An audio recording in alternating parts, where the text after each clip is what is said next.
పట్టి బయట కనిపించిందంట. బయట కనిపించిందంటే రాత్రి వెళ్ళినట్టేనా? పల్లవి ఉదయాన్నే లేచి ఇంటి ముందు ముగ్గు కూడా వేసింది. అప్పుడు పడిపోయి ఉండొచ్చు కదా. ముగ్గేసిందా? ఎక్కడా? అదిగో అక్కడ.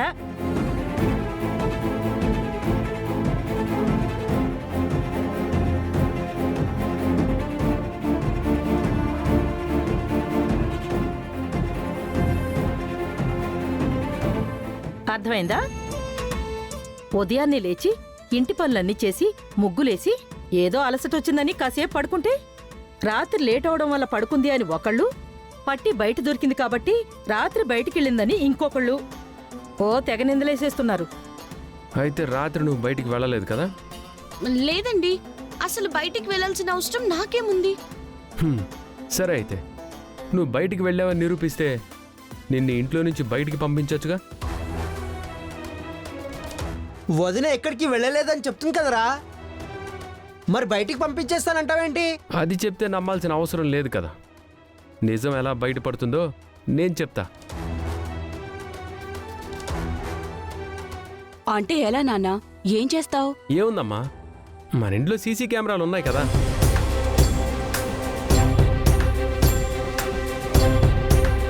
రాత్రి ఫుటేజ్ చూసామనుకో, నిన్న రాత్రి వీడి గారు బయటికి వెళ్ళారా ఇంట్లోనే ఉన్నారా అనేది అర్థమైపోతుంది కదా.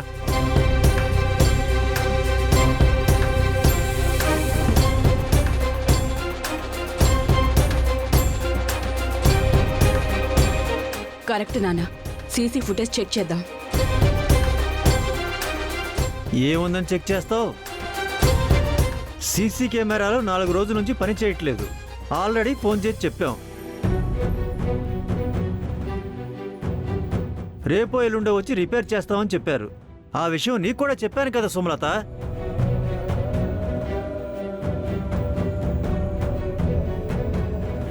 అయినా సీసీటీవీ పనిచేయట్లేదు కదా, ఇప్పుడు ఎలా?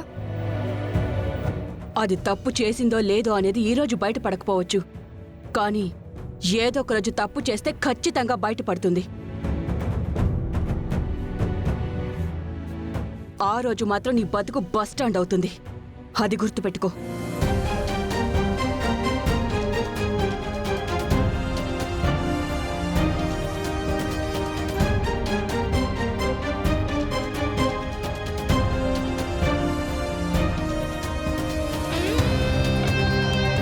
చాలా థ్యాంక్స్ బామ్మగారు, నా కోసం మీరు ముగ్గులు వేశారు. ఉదయాన్నే చూసేనే నువ్వు నిద్రపోతున్నావు. రాత్రి ఆలస్యం ఉంటుంది కదా, అందుకే వీళ్ళు డౌట్ పడతారేమో అని నేనే ముగ్గులు వేశాను. ఇప్పుడు నువ్వు దొరకకుండా ఉండడానికి కారణం అదే అయ్యింది. అంటే ఏంటమ్మా, నిజంగా పల్లవి రాత్రి బయటికి వెళ్ళిందా? అవును మావయ్య గారు, జాబ్ చేయడానికి వెళ్తున్నాను. జాబ్ ఏంటమ్మా? ఏం చేస్తుందిరా, ఆత్మాభిమానం గల పిల్ల. కాలేజీలో ఫీజులు కట్టుకోవాలి, తన అవసరాలు తనే చూసుకోవాలి. కట్టుకున్నవాడు దూరం పెట్టాడు. అయిన వాళ్ళవైనా మనం కూడా ఏం చేయలేకపోతున్నాం.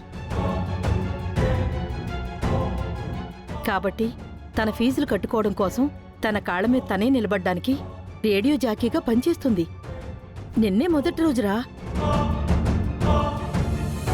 మొదటి రోజే వీడితో ప్రాబ్లం మొదలైంది. అప్పుడే ఈ విషయం పైన అనుమానం మొదలైంది. దానికెందుకు వదిన అంత కష్టపడటం? ఏ చిన్న తప్పు జరిగినా నిన్ను బయటికి పంపించేయాలని చూస్తున్నప్పుడు నీకింత రిస్క్ అవసరమా? తప్పచ్చంటి. వీళ్ళందరూ కలిసి మాట్లాడుతున్నారు అంటే రాత్రి ఏదో జరిగింది అక్షిత. ఏదో మనకి తెలియకుండా అందరూ కలిసి చేస్తున్నారు.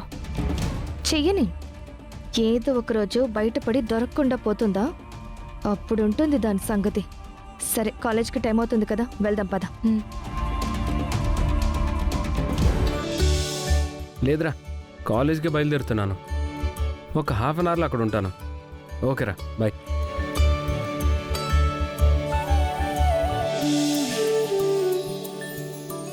అయ్యో, కాలేజ్కి టైం అవుతుంది, త్వరగా రెడీ అవ్వాలి.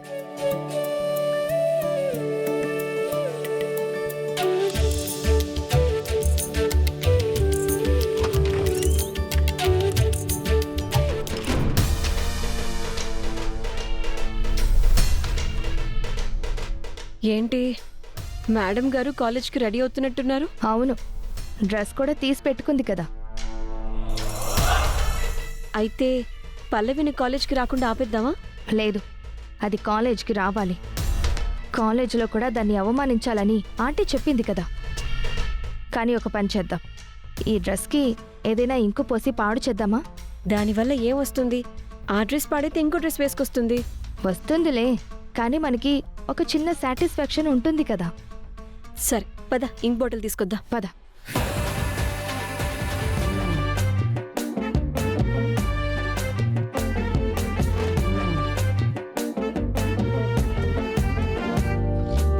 Hi balloon.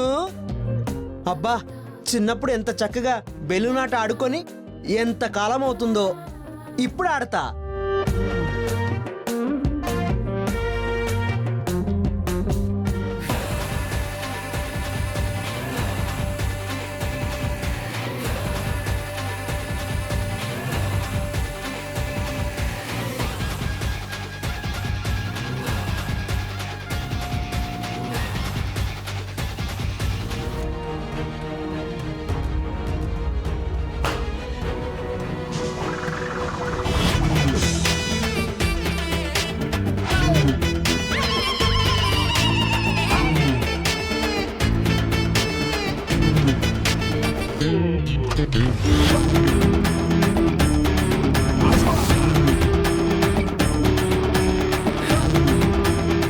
ఏంట్రా, ఏంటా శబ్దం?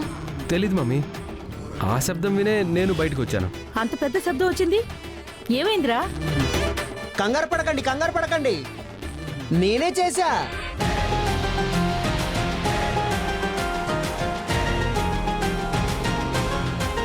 అంత శబ్దం ఎలా వచ్చిందిరా?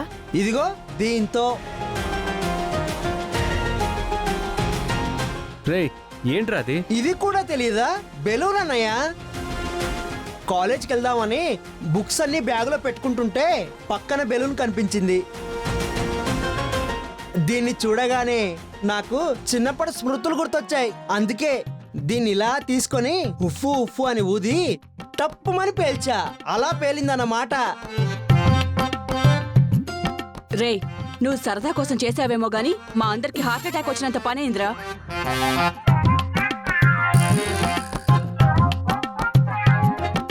ఏంటే, ఏమైంది మీ మొహాలకి?